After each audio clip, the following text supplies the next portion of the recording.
বাঙালি জাতির তো একটা সত্তা রয়েছে, একটা স্বাভিমান রয়েছে, বাঙালি গোটা বিশ্বে বন্দিত, একথা মানতেই হয়। বাঙালির সত্তা রয়েছে। প্লিজ প্লিজ প্লিজ একটা কথা আমি আপনাকে অনুরোধ করি, বাঙালির সাথে বাংলাদেশিদেরকে মেলাবেন না। বাঙালির একটা সত্তা রয়েছে, বাঙালির একটা আত্মমর্যাদা রয়েছে, বাংলাদেশিদের কোনো আত্মমর্যাদা নাই। সেটা আজকে আপনারা প্রত্যেক মুহূর্তে বুঝতে পারছেন। আপনি নিজেকে বাঙালি বলেন এবং আপনার নিজের মর্যাদার কথা বলেন, আমি কুর্নিশ করব আপনাকে। কিন্তু বাংলাদেশিদের পার্টিকুলারলি কোনো মর্যাদা নাই, তাদের কোনো ইতিহাসও নাই। তারা যেই পাতে খায় সেই পাকে তারা হাগে, এটা হচ্ছে সেই জাত। কিন্তু দাদা এই যে বাংলা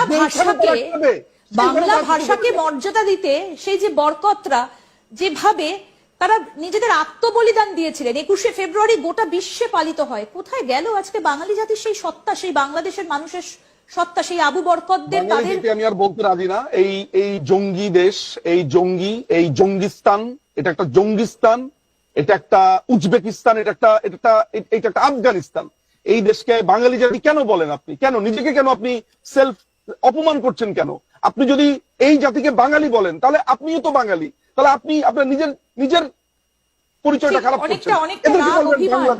দাদা বুঝতে পারছি আপনার বাংলাদেশি বলবেন, আপনি বাঙালি বলবেন না। এদের কোনো জাত নাই, এদের কোনো জাত পরিচয় নাই। এরা নিজের পিতার ঘর ভেঙে ফেলে, এদের কিসের জাত পরিচয়? কিসের জাত পরিচয় এদের? যে তার পিতার ঘর ভেঙে ফেলে, যে তার ঐতিহাসিক স্থান ভেঙে ফেলে, তাদের জাত পরিচয় কি? এরা যেই পাতে খায় সেই পাতে হাগে। আপনি তাদেরকে মুক্তিযুদ্ধের সময় কলকাতা তাদেরকে কি করেছে, ইন্ডিয়া তাদেরকে কি করেছে সব ভুলে গেছে এই বেঈমানের জাত। আমি ঘৃণাবোধ করি যে আমি এই দেশে জন্মেছি, আমি ঘৃণাবোধ করি। শান্ত হন দাদা, শান্ত হন। বুঝতে পারছি আপনার উদ্বেগটা বুঝতে পারছি, কারণ আপনার জন্মভূমি, আপনার পরিবার এখনো বাংলাদেশে রয়েছে।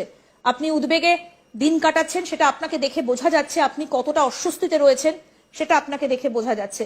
কিন্তু এবার কি তাহলে আবার ভারতের কাছে সাহায্য চাওয়ার দিন এগিয়ে এসেছে? কারণ এই মুহূর্তে দাঁড়িয়ে স্বাধীন দেশ যদি কোনোভাবে সাহায্য না চায়, তাহলে একটা দেশ আরেকটা দেশের রাজনীতিতে গিয়ে সরাসরি নাক গলাতে পারে না। এই যুক্তরাষ্ট্রীয় এদের ভবিষ্যৎ আমি আপনাকে বলে দেই, এরা ভিক্ষার থলি নিয়ে ঘুরবে, 2 দিন পরে দুর্ভিক্ষ হবে। আমি আসলে আমার কাছে মনে হয় এই দেশকে মানে এইখানে একটা যুদ্ধ শুরু হয়ে গেছে। এই যুদ্ধে এখন আমাদেরকে স্বাধীন করবার পালা। অস্ত্র হাতে নামতে হবে, এখানে গেরিলা যুদ্ধ করতে হবে, এখানে আমাদেরকে ট্রেনিং নিতে হবে। তা না হলে এই পাকিস্তানি আজকের ঘটনার মধ্য দিয়ে এটা পরিষ্কার